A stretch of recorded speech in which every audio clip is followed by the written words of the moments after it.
Welcome to the Support is Sexy podcast. I'm your host, Elaine Fluker, executive coach for high-performing women. Join me for inspiring conversations with over 500 women leaders around the world as they share how they excelled in their careers or launched successful businesses and the important role that support played along the way. Because as we always say, having it all does not mean doing it all alone. Here we go. Hi there, it's Elaine Fluker. Thank you so much for joining me for another episode of the Support is Sexy podcast. You know, it just wouldn't be the same without you. Today, we're welcoming life coach Jelan Agnew. And yes, we're both coming to you from Playa del Carmen, Mexico. Get ready for a masterclass in courageous transition. From ICU-level burnout as a therapist, to sober, mindful, and fully present in a life she designed on purpose. She calls it starting with an empty notebook and writing a new chapter from your baseline, not from old expectations. In this conversation, we talk about how high-achieving women can stop chasing gold stars and start chasing how we want to feel, why perfection is just avoidance in a cute outfit, and what it looks like to be clumsy on purpose, vulnerable, new, and building a life that actually fits. We also get into mindfulness, sobriety, and her shift from one-to-one therapy to workshops, coaching, and speaking, so she can help more people without losing herself. Plus, her beautiful reminder that sometimes you just need permission, and you can give that to yourself. Here's a quick challenge for you while you listen.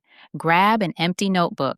Write one sentence that starts with, I want to feel, and then you fill in the blanks. Let the how take care of itself for now. All right, take a deep breath, maybe open that notebook, and let's get into it. Here's my conversation with life coach Jelan Agnew. So Jelan, thank you so much for being here with me today. I'm excited to welcome you to Support is Sexy. Yes. I'm so excited to be here. Thank you for inviting me. Excellent. So to start, you and I are both here in Playa del Carmen, Mexico. We are those people. We are those type of people who left and moved before. Let's see. I moved in 2022. You moved in 23. So, this was right before us, but this was not motivated by fear or those kind of things, or at least not of what most people might be fearing right now. Let's say it that way. But I just want everybody to know this was more of a transition for us both for different reasons. So I want to talk to you a little bit about what inspired you to make this move to Mexico. Yeah. I'm thinking back to where I was at the time. I was in my own life. I'm one of those people who, followed the rules, got the degree, then the second one, then the house, then, the career and the business and the car and all the things. And I think what really started waking up a spirit in me is COVID. And I think for a lot of people, 2020 was one of those shifts. And I saw the world shift in a way where I was like, oh, so you're telling me all of these rules don't have to be in place. Like, we don't have to do what they've been telling us to do this whole time. Like, I had a private practice. I'm a licensed clinical social worker, and my practice was in person until 2020 hit and everything went virtual. They were trying to say we couldn't work virtually at the time. So once I saw all the rules kind of breaking down, I was like, okay. And I had this wake up moment where I burned out. Any therapist you speak to who had a private practice or did therapy in 2020, they'll tell you how tough it was. We were taking on the trauma of everything that was going on. And I had a moment where I had a burnout that led me to the ICU. And when I left the ICU that day, or actually in the ICU, I kind of took a look at my life and said, what am I doing? Like, what is this? What is all of it? I don't know what any of it means. I checked all the boxes off and I don't feel fulfilled. So what else can I create? And that was like the moment that I decided that I was going to start looking for other ways to be and looking for other places to live. Thank you for sharing that. And I think 2020 certainly was stressful for so many of us for so many reasons. Those of us who thank God survived it. However, to your point, people in any kind of medical services, certainly counselors, just so many certain industries, I should say, were so impacted in ways that those of us who weren't in those industries or who weren't charged essentially with helping people during that time, who were just focused on our own survival or our family and friends, have no idea the level of impact that it had on people. So for you, when you had that moment where, this global incident has happened, maybe that's what it took, because I was, Right. for some of us, like you said, you're checking the boxes. So you got your first degree in what? What was your degree in what topic? Undergrad was psychology and African American studies from Temple University. And then you went and got your master's in social work from UConn University. And then did you go back? Do we have a third time? No, but there's 2 years plus the clinical license exam. Plus the clinical license. Okay. So like you said, we get all the things. We get all the things. 8 years. And then 8 years of all the things. And I don't know about other women. I know Black women love some letters behind the name. You look on LinkedIn, you're like, it's a whole alphabet up there. It sure is. Which is beautiful and great and wonderful. Yeah. To the point that you made, though, still sometimes nothing's against that, but what is that fulfilling, or is that the thing that's really going to fulfill you, or even just the work, of course, the accomplishment of doing it is wonderful, but you have to have those moments where you have a conversation with yourself, hopefully not caused by something as catastrophic as a pandemic, but it sounds like you was sat down for a while. Like I was sad. You was sat down. You got sad. You had to think about it. I had to. And I am an overachiever by nature. So at the time of my burnout, I was a homeowner, a landlord. I had tenants. I was running my private practice full time. I was also teaching at a university, and I was also in real estate school. So during a pandemic, and when I tell the story, people be looking at me like, "What were you doing?" And you were doing what you do. What we do. This is what you do. If the pandemic didn't happen, do you think you would have slowed down? Maybe at some point, but do you think around that time anything would have stopped you, or would you kept maintaining? I might have kept going, to be honest. I might have kept going if it wasn't for the pandemic, and if it wasn't for my body sound. I would have probably been going at the same pace that I was going, if not more. But I got sat, and that's the message that I want to give anybody watching this, is you have the option to make a choice before you get sat. And that getting sat down, that could be physical health, that could be mental health, that could be a range of things. But I think as Black women, I love us, high achieving women, and specifically Black women, we think we're invincible.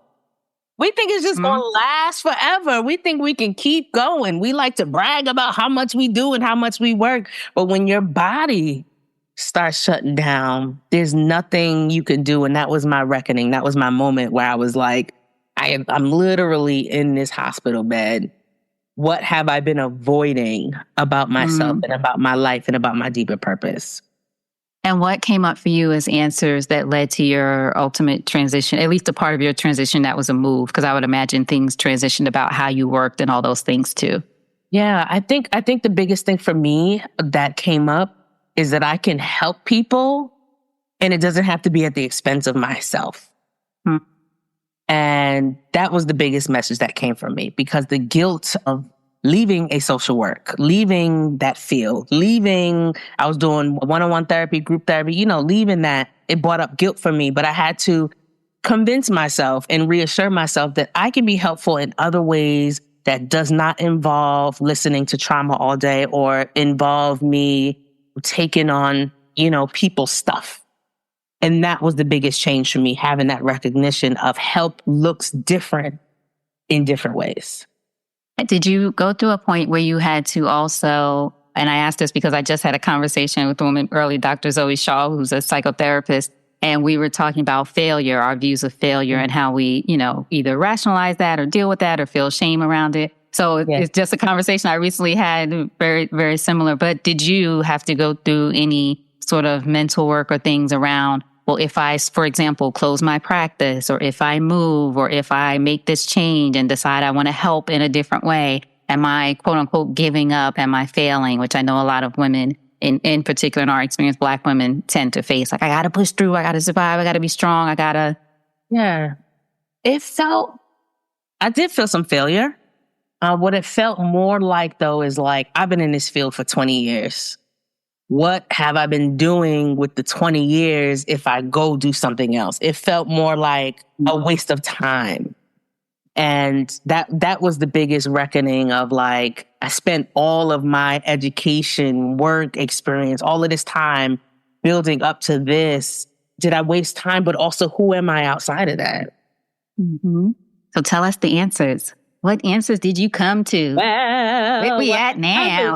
What happened was, tell us about the transition. It was one of those, I don't know. If anybody's been where I'm talking about, that complete rock bottom. Also, one piece that I didn't say is that I struggled with alcohol. And during the pandemic, that problem just 10x for me. And there'll be studies about health workers during COVID and substance abuse. I'm telling you now, look out for it. So while my alcohol intake was getting out of control, one of the reasons I ended up in the ICU was because of that.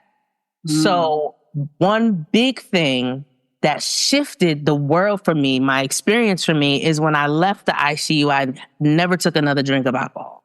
And what that has shown me till now is, if you think you have a mental health disorder, stop drinking, stop taking substances, and find your baseline.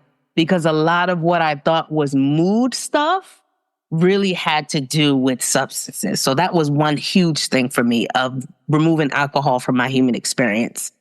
Another piece that came up for me is, it was like I had to reinvent myself. Because everything I had done up until that moment was mental health, social work, mental health, social work. I still get people coming to me now about, am I taking clients right now? So it really became a big part of my identity. So it started with almost, I want people to visualize like an empty notebook. No title, nothing on the front, no picture on the front. It was just empty. And it was like, what do you want to build? What do you want to create? And the first answer was like, I don't know. I don't even know. Right. Let's see. I don't know what happens next. Another big piece for me too was mindfulness. I really got into my mindfulness and meditation practice. And one thing I know is that you're overachieving and you're always moving. You're not very much present in the moment. So being present in the moment helped me to see what things I like to do, where I felt most at peace, what felt aligned. I wasn't paying attention to any of those things before. So having a mindfulness practice really opened up the door to, I kind of like the way this feels. Okay, let me write down what I'm doing right now so I can start to build this into this new life I'm building. So those were two big things. Becoming sober and mindfulness were really two things coupled together that helped me understand what I wanted to build next. Tell me a little bit, you mentioned the importance of knowing your baseline as opposed to mood-related things. What does that mean for those of us who don't know exactly what that might look like? So picture a train going 1,000 miles per hour. If your train is always going at 1,000 miles per hour, your symptoms are probably based on the speed at which you're moving. If you're going that fast, you're not taking care of yourself. You're not being present in the moment. You're probably not eating that well. You're probably not moving around as much as you need to. You're probably not engaging in your hobbies. So when your train stops, first of all, you get whiplash from how fast you were going. Because the first year was like whiplash. But then when the train is stopped, that's when you figure out. It comes down to like, what do I like to eat? Like everything was so routine. Everything was so rote.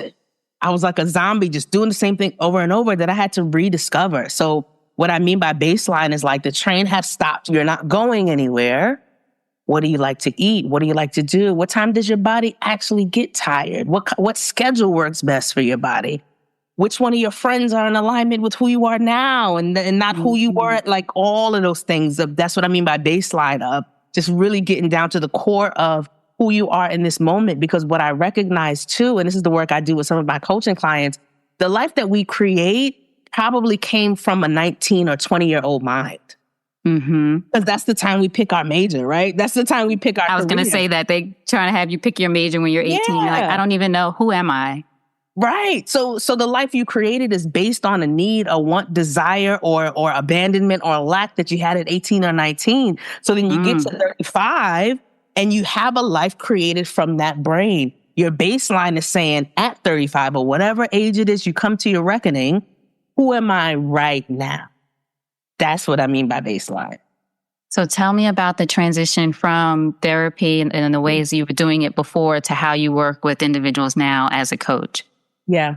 So one of the things I recognized about impact is I had to change my definition of impact. That was part of the work I had to do. So I do coaching now, but I also do workshops and trainings. And what I said to myself over and over is, if I can help one person for 1 hour, what if I put 10, 20, 30 of those same people in the room for that same hour? I can have even bigger of an impact. And then I could have the rest of those hours to go home and mind my business and I don't got to talk to anybody. Right.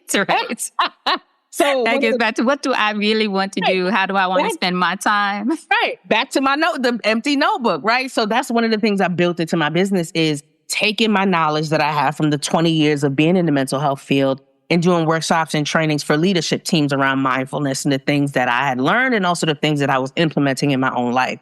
So that was one huge shift in my business that allowed me to make more and work less at the same time. So that was one of the biggest shifts that took place in my business at that time. Yes. So for everyone listening, right now is a good time to pause or take us with you if you're listening on your phone or however you're listening to this.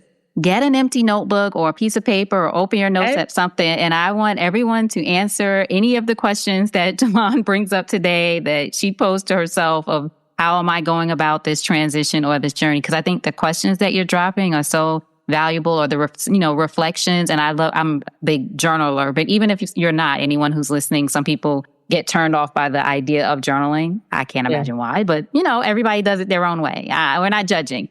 So get an empty piece of paper or something so that you can write down any of these questions that come up. If you are either maybe going through a transition or some sort of change, you feel like you might be, you want to, sometimes you want to make a change, you don't know.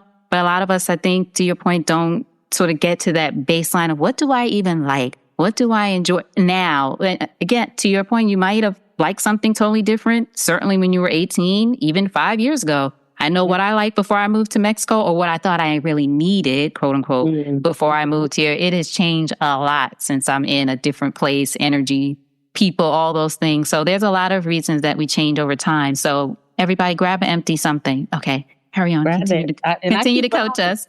I know exactly. I got one over here, right here. Exactly. I always jot down something like, that was good. You never know when it's going to hit you. So now, have you found more joy, fulfillment in your work because of the ways that you've transitioned it and looked at what really what's meaningful to you as far as impact and those kinds of things? What have you seen as a difference in how you approach your work now? Yeah, I do feel more joyful.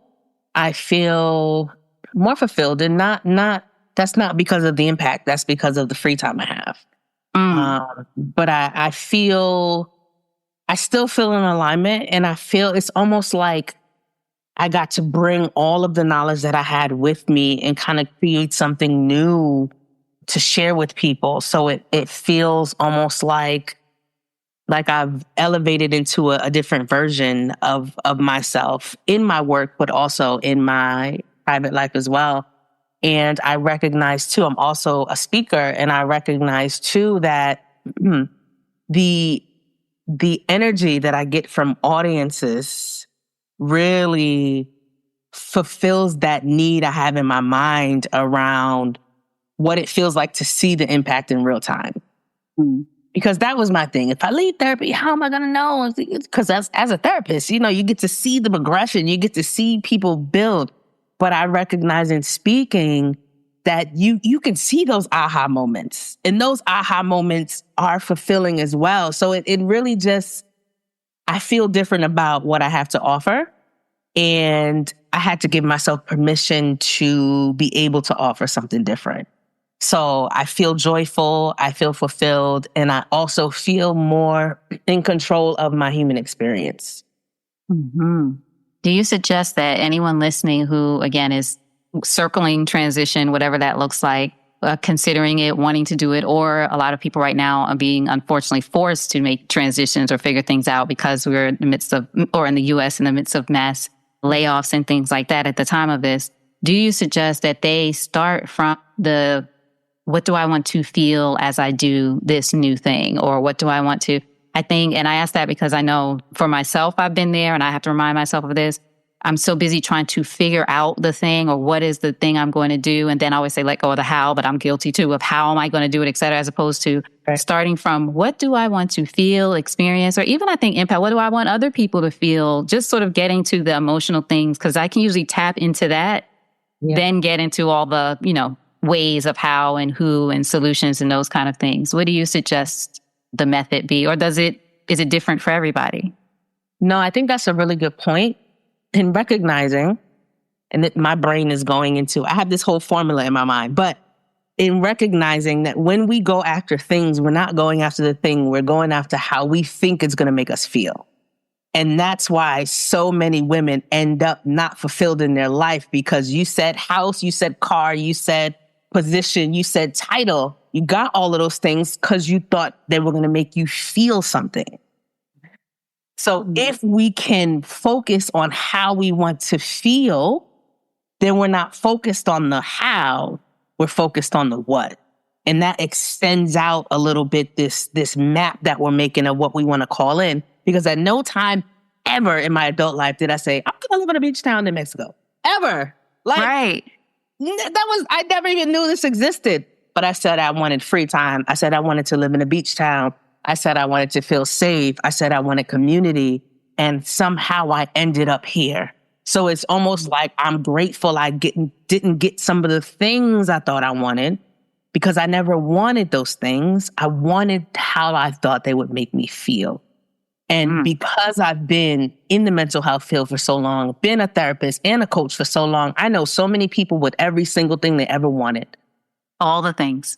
All the things. And miserable, not miserable. Miserable. Okay. You got to put the hyphens in there. Okay. Miserable. And that for me was evidence that it's never been about the things. And that some of that is the consumerism piece of America and how it makes us feel that things will make us happy. But yeah, to your point, focus on how you want to feel. And not only that, a step further is focus on how you want to feel, but also spend time doing the things that already make you feel that way right now in your life. Because one thing I know about it, if you can't be grateful and content in the right now, you won't be grateful and content in the future. It's that starts from now. So if you want to feel joyful and free and those kind of things now, pay attention to where you already feel that in your life, because then you can start to expand in those moments and build out the next piece of what it is you're going to be building.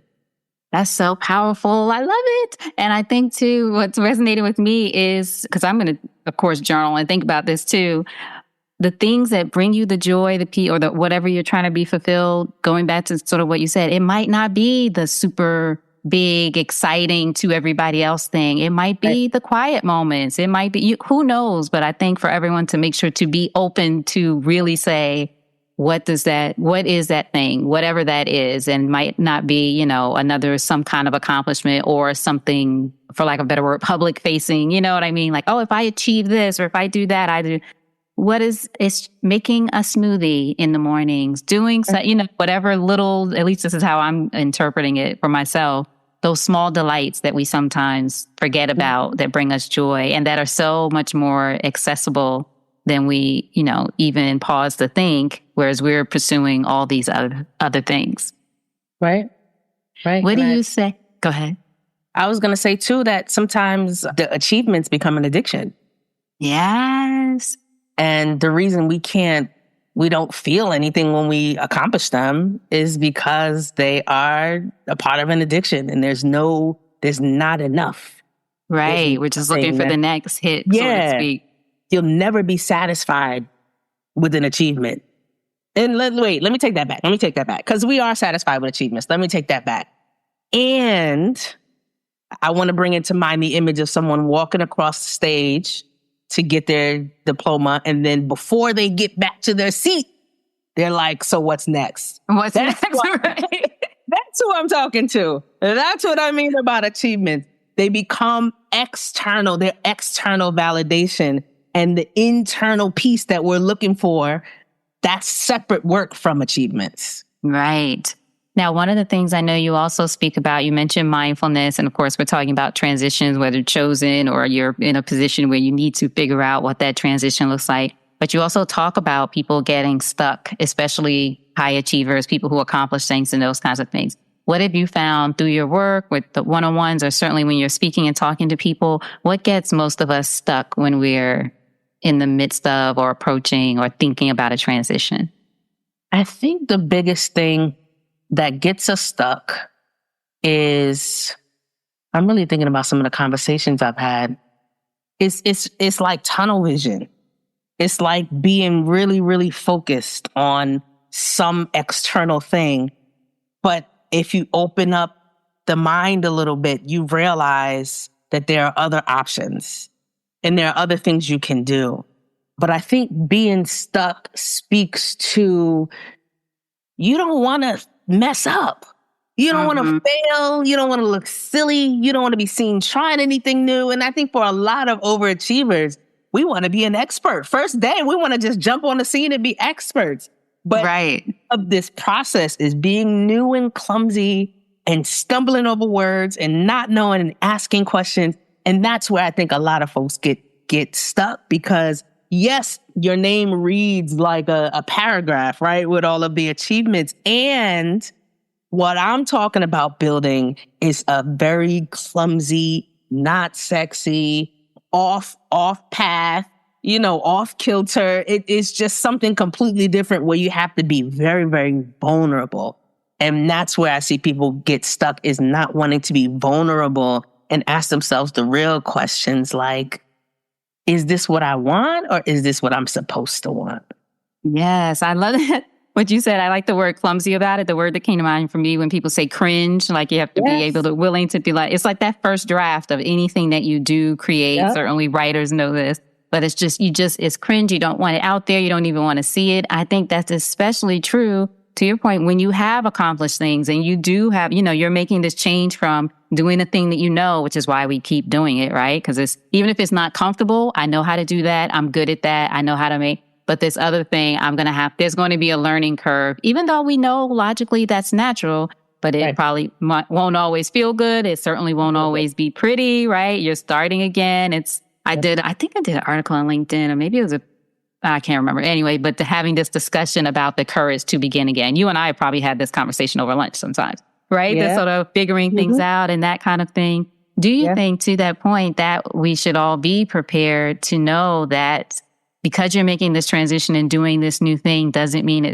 we talked about the cringe part of starting again, but even once you're doing it, and even if you love it and you have those joyful moments, you and I have talked about, it still ain't always pretty. You still be trying to figure things out. I tell people like, that's so wonderful. I'm like, it is. I was like, but if there are days that I cry, at least I do it on the beach. I do it by the pool, but it's still sad, whatever. Like you still make as much of your outcome or your environment, et cetera, what you want it to be. But is that something to keep in mind?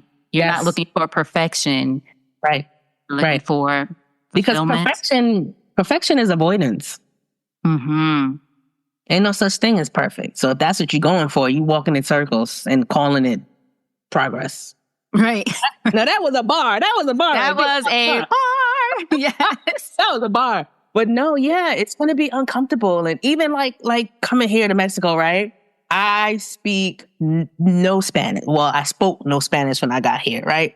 Learning a new language. Something simple like that. You're not going to get here and be fluent. You're going to be weird. People are going to laugh at you. You're going to say the wrong word. You're not going to know the word.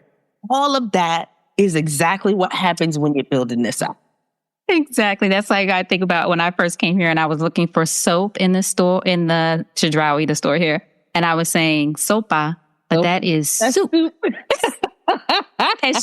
And the wonderful, lovely woman brought me to the soup. And I was like, no, soap, and which is jabones, which I learned. But then now I'm just like, I learned a new word today. Like, that's how you got, right? And I'll never forget that because of the context. I will remember that moment. It wasn't really, embarrassing, but it was a mistake. Like, oops, sorry, that's not what I meant. I was looking it up and all that stuff. But you got to be willing to do that. That's how you learn. This process is like asking for sopa.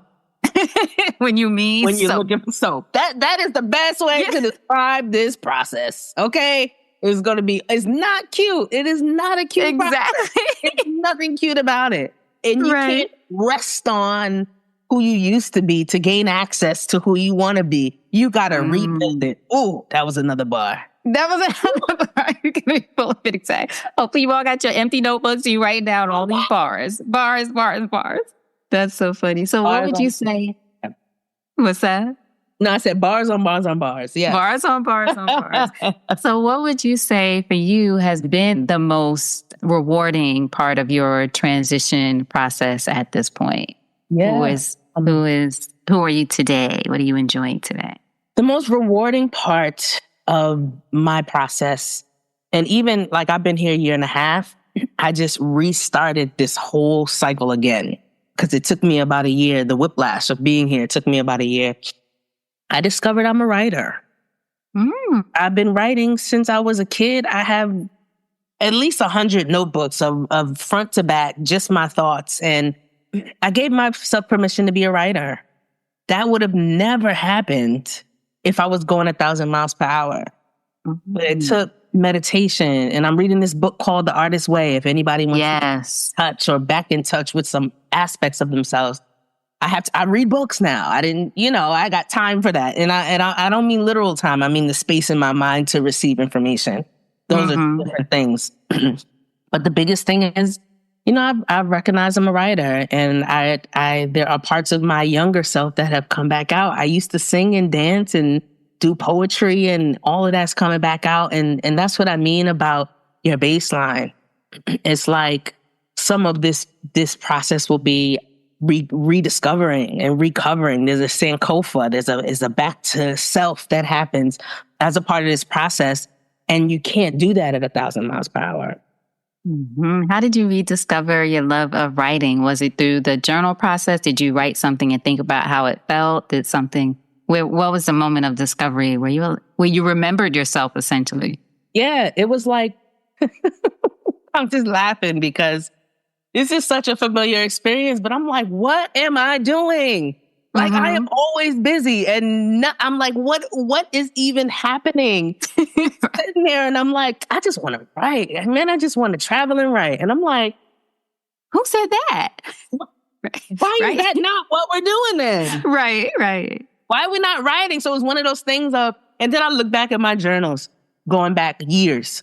I just want to travel and write. I just want to travel and write. And I'm like, it's been there the whole time, but there's a level of permission that I've been able to give myself through this process where when things come up, desires come up, I take them more seriously.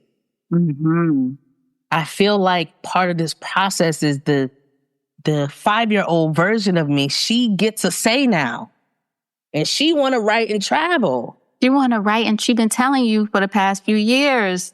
She's been telling you. She's been telling me that for all these years. And now I'm finally like, okay, what do you want, younger Jelan? And she's like, I want to write and travel. And I'm like, wow, okay. So how do we create the version of me that does that? Not how do we do it? Hello, somebody. How do we create the version of me that does that? So I started writing. And it starts small, right? I write a weekly newsletter on LinkedIn, and then I write the emails for my email list. And I take my time and do it, and I really sit and think about it. So that creates a process or a pattern of writing every week. Am I writing prize-winning stuff? Probably not, but that's not the point. The point is to create the muscle of writing. Writers write. That's what they say. Writers write, whatever it is. Have you read The War of Art by Stephen Pressfield? Highly recommend it. Yes. Talks about writing and resistance around writing and those kinds of things. No, I love the idea too of what you said of looking at giving your younger self permission to, she already showed up, and giving yourself, I guess more so your older self, the permission to listen and the will to be open to it. One of the conversations I had very early on in my podcast process, I talk about this woman, Patricia Moreno, who sadly is no longer with us. But I wrote about her in my book, and I just loved her conversation with her. This is back in 2016. She talked about the importance of living the question.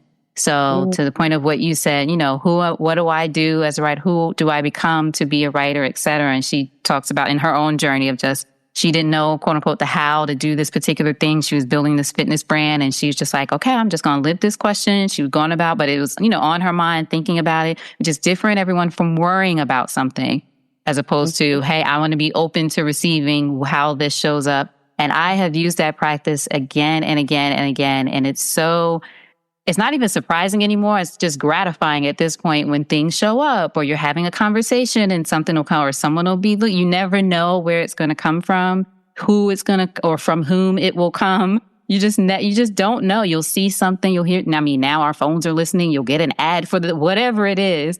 As you're, I don't, that's good or bad, but still, those things come about. And it reminds me of, when people talk about, oh, I want to buy a red Jeep. And then all of a sudden you feel like everybody has a red Jeep. Well, no, it doesn't. It's because your mind is activated to see, or I want to get pregnant. All of a sudden you see all these pregnant women. It's not that there's more or less than same kind of thing with your desires or things you want to create in your life. So for everyone listening, don't get caught up in the how.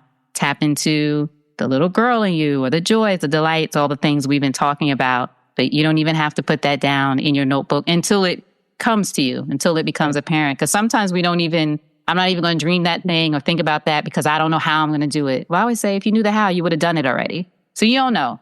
Let that go. You don't know, but this is the thing that you desire to. So live the question. I love that. I just wrote that down. And live the question. I always say is like, the how is none of your business. Right? You don't even know right now. It's out there. Put your awareness on it. Yes. Like you said, it's the red Jeep phenomenon. Put your awareness on it. I put my awareness on being a writer. I met somebody the next day. I'm starting a writer club. Of course you are. Of course you are. It's the red Jeep. A writing club. Like, come on. Of course you mentioned it. Right. Exactly. It happens. It does. It happens again and again. So in the last question, I want to ask you, if you think of your life and career and you think about all the people who have supported you, if you could say thank you to one of them, who would that be and what would you say? That's a good question. I would say my therapist. I had a really, really good therapist. And when I was talking about moving to Mexico, I've been talking about it for a while because I visited one time and I was like, I got to get there. I got to get there. I got to move there. Every week I'm in session. I got to move there. And she stopped me and she's like, it's time for you to go. And I was like, it's almost like I needed permission from someone else to do it. It's time for you to go. So I would say my therapist really gave me permission to step outside of my old life. And although I'm not practicing as a therapist anymore, I think having a therapist is like life-changing. It's life-altering. You need somebody to talk to. And a lot of high-achieving women, we got that tape going in our minds. They don't stop. The words that are always going, I have like 5 playing at the same time and they talk to each other sometimes. So if you're watching this, I know my people, okay? Sometimes you go talk to someone else about all that you have going on in your mind. But I think she gave me permission to step out of my old life. And she reminded me that even if I do fail, even if it doesn't work out, that I would be able to handle that. That's the biggest thing. And I visited in January. My house was on the market, July, paid off all my student loans and was in Mexico by October. Wow. After that conversation. After that permission. After the permission.